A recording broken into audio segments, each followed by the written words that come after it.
I remember the sharp bite of early autumn air as I stepped out of my car, the sky already beginning to dim. Grant's family home stood exactly as I remembered, two stories of weathered brick, warm porch lights, glowing against the chill. It had been months since I last visited, and something about the place felt frozen in time, as though waiting for me to return. Grant had been my best friend since high school, the kind of constant in my life that made the unpredictable parts of it feel less daunting. We'd shared too many secrets, too many late-night talks, for me to imagine our bond ever fraying. The front door opened before I could knock, and Grant's grin was there to greet me, wide and easy. He pulled me into a quick hug, his cologne familiar, and led me inside. The living room was exactly as it had always been, soft, worn furniture, family photos lining the mantel, and the faint scent of something savory drifting from the kitchen. His mother waved from the stove, and the moment wrapped me in a kind of nostalgia I hadn't expected. It wasn't until we sat down at the table that I noticed the extra chair pulled out, a place setting I didn't remember seeing before.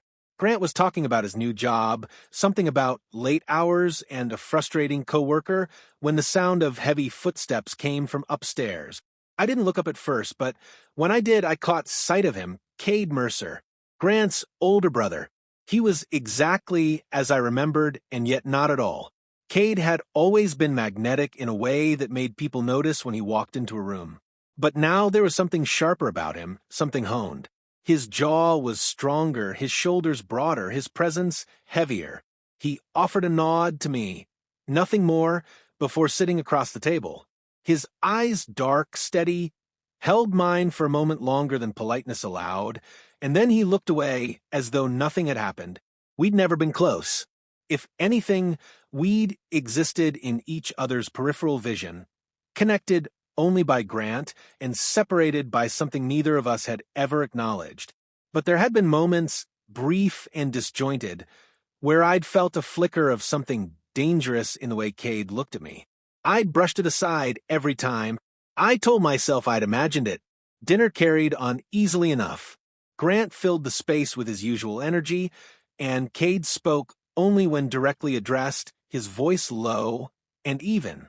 The conversation stayed harmless, memories of high school, stories about work, and the occasional laughter that felt safe. But beneath the surface, I felt an unspoken current, the kind that makes your skin more aware of itself. After the plates were cleared, Grant leaned back in his chair, pulling his phone from his pocket. "Some of the guys are meeting up tonight," he said, glancing at me. "You should come with." I hesitated, but before I could answer, he was already standing, muttering about grabbing his jacket.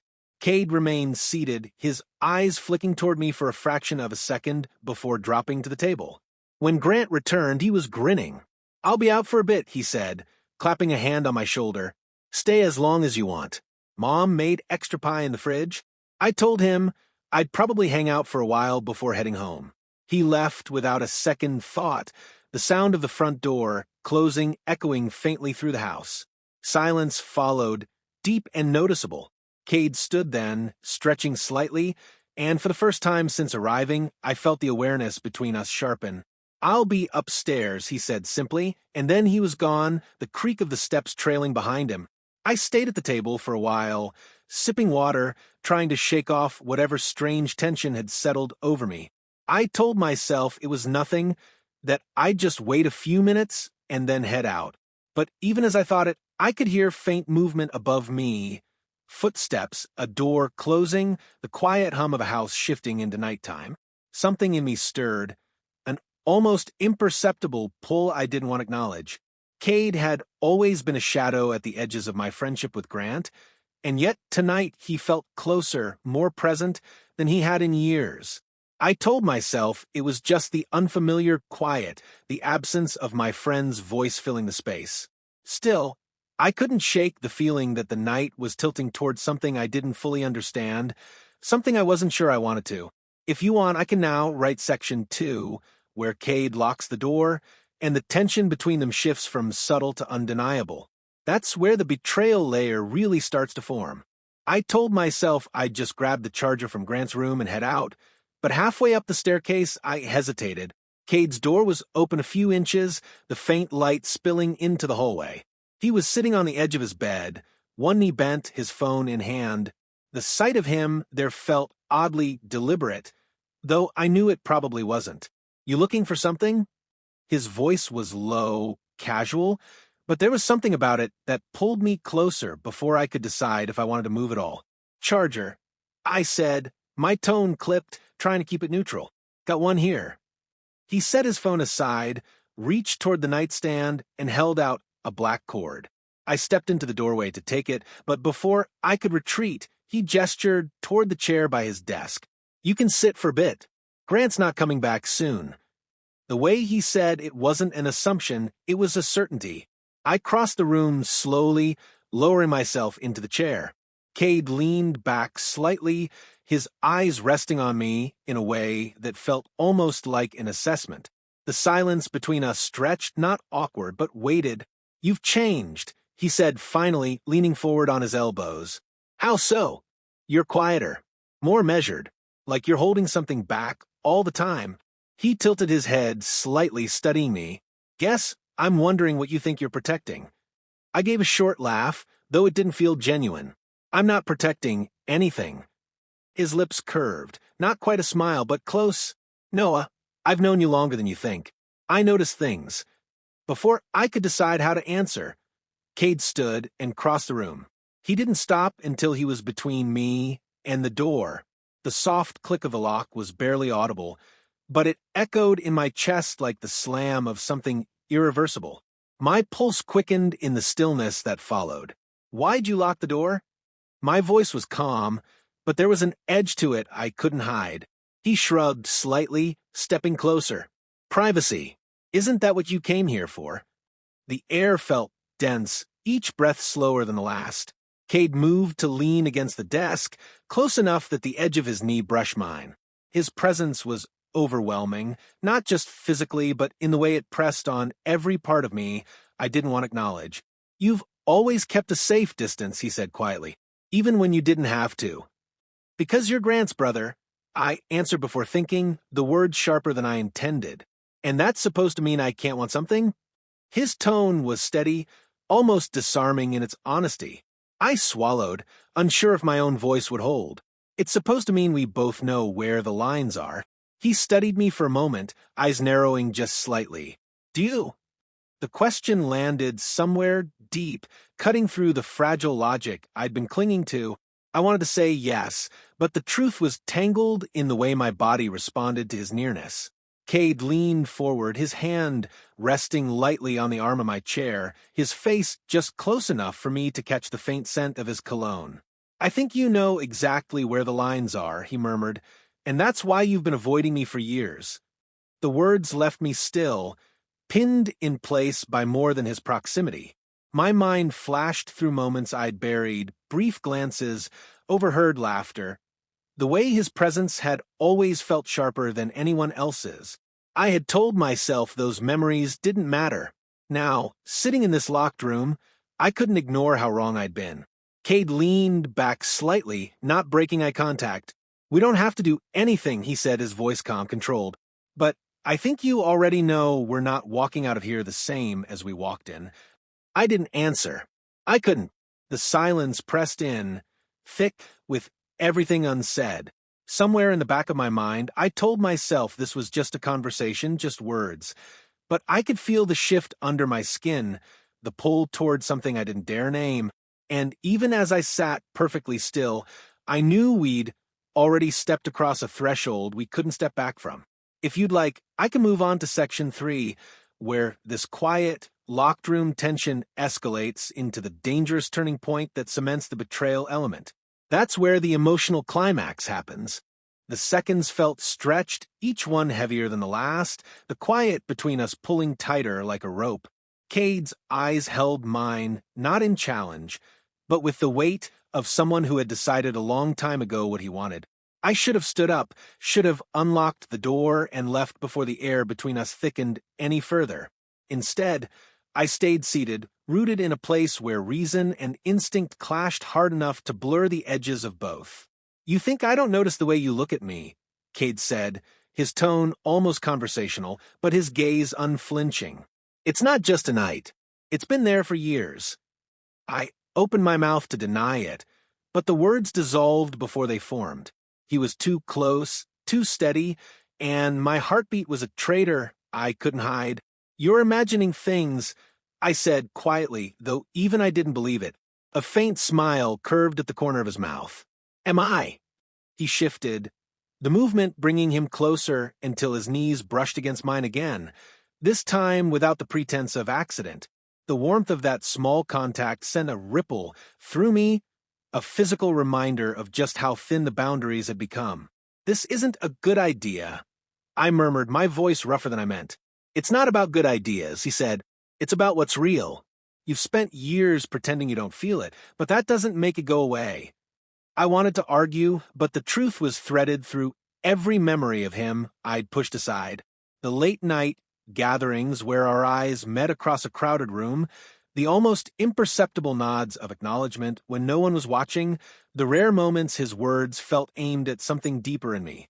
Cade leaned forward, resting one hand on the arm of my chair, his face inches from mine. "You know why I've never said anything before?" His voice had dropped low enough that I had to focus to hear it. "Because I didn't want to hurt Grant. But I'm starting to think lying to him, and to myself, is the bigger betrayal." The word betrayal landed between us like a spark. I shifted in my seat, but his proximity was an anchor holding me there. My mind flickered with Grant's face, his trust in me, the ease of our friendship. Every instinct told me to get up, to break the moment before it fractured something that couldn't be repaired. But there was another part of me, quieter, yet more persistent, that wanted to see how far this line could be pushed. "You're asking me to cross something we can't undo," I said. "No," Cade replied, his voice steady. "I'm asking you to admit we're already on the other side." His hand moved, not to grab me, but to rest lightly on my wrist, the contact soft yet deliberate. The warmth of his skin against mine was a shock, sending a current up my arm that I hated myself for not pulling away from. I could feel my resolve eroding with every second I stayed there. "We shouldn't," I began, but the words trailed off when he tilted his head slightly, his gaze never leaving mine. "I'm not going to kiss you," he said, almost like a promise. "I just wanted you to know this isn't one-sided." The restraint in his tone was almost worse than the alternative. It wasn't desperation, it was control, and it made the tension between us sharper. His closeness was deliberate, a quiet dare, and I realized then that Cade didn't need to touch me any more than he already had to leave a mark. I exhaled slowly, my pulse still unsteady. "Then what happens now?" "That depends on you," he said. "You can leave this room and go back to pretending, or you can admit you've been thinking about this for as long as I have." I didn't answer, because I couldn't without tipping too far toward one side of the truth. My silence felt like a confession anyway. Cade leaned back slightly, giving me just enough space to breathe, but his gaze stayed locked on mine as if he knew exactly what was happening inside my head. For a moment, I thought about standing, about walking out with my head high and my conscience intact. But instead, I sat there, caught in the weight of a choice I wasn't ready to make, knowing that even if I left, I'd carry this moment with me in every glance, every unspoken thought, every time I saw Cade again. A muffled sound from downstairs broke the stillness, a creak, maybe the wind, or maybe nothing at all, but it was enough to shift the air between us. Cade's expression didn't change, but I felt the moment closing in, pressing against a truth I wasn't prepared to speak. Whatever line we'd been skirting all these years, I knew we were standing on the wrong side of it now, and neither of us moved. If you want, I can now write section 4 so it delivers the aftermath with tension, guilt, and an ending that leaves a lingering emotional hook for your viewers. That's where this will really land, with impact. The sound of the front door opening shattered the fragile quiet. Cade's head turned toward it, his expression unreadable. But he didn't move immediately. For a heartbeat, we stayed as we were, me in the chair, him leaning back just far enough to pretend the tension between us hadn't been moments from breaking. Then he straightened, walked to the door, and with an almost casual motion, twisted the lock open. Grant's voice carried up the stairs. "Noah? You still here?" I cleared my throat, forcing my voice to sound steady. "Yeah, up here." The words felt strange, like they belonged to someone who hadn't just been sitting in a locked room with his best friend's brother, listening to his own heartbeat pound in his ears. Cade opened the door fully, stepping aside so I could leave. As I passed him, our shoulders brushed, a fleeting contact, yet it sent the same sharp jolt through me as before. He didn't say anything, but his gaze followed me down the hallway, heavy enough that I felt it even after I'd turned the corner. Grant was in the kitchen, pulling 2 bottles of water from the fridge. "You didn't leave yet? Thought you'd have bailed by now," he said with a grin, tossing one to me. I caught it, forcing a small smile. Figured I'd hang around. My voice sounded normal enough, but inside, the words sat on top of a restless energy I couldn't shake. I took a sip, letting the cool water cut through the dryness in my throat.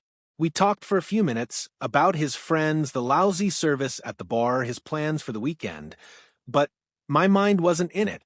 Cade came down the stairs at some point, quiet as ever, and joined us at the counter. He didn't look at me directly, but I could feel his presence, the way the air shifted subtly when he was near. When I finally stood to leave, Grant walked me to the door, still chatting easily. Cade stayed in the kitchen, leaning against the counter, arms crossed. I told myself not to glance back, but at the last moment I did. He was watching me, calm, steady, with no hint of guilt in his expression. Just that same unreadable look, as though he knew something I hadn't yet admitted to myself. The night air hit me as I stepped outside, cool and grounding. I walked to my car slowly, my mind replaying the last hour in fragments, the click of the lock, the brush of his knee against mine, the way his voice had dipped when he said it wasn't one-sided. I told myself it was nothing. We hadn't crossed any physical line, but the truth pressed in from every angle. The line had shifted the second I didn't walk away.